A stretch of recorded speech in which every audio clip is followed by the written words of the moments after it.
And residents of Tiekuni village, Ndeiya, Kiambu County are counting losses after a heavy downpour accompanied by strong winds destroyed their farm crops and houses. Now the torrential rains ripped off rooftops and among them business premises, leaving some families without shelter.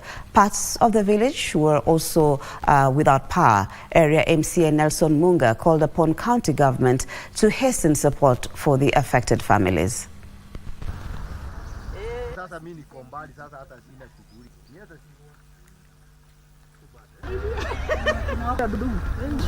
Kuja tukaona mahidi sasa, mahidi imerala, imetuharibia mahidi.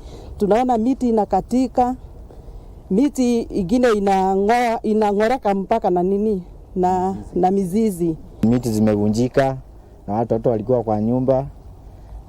Kutoka nikaanza kuangalia mabati, hakuna hata tumepata tu mabati kama mbili, lakini ingine imeenda.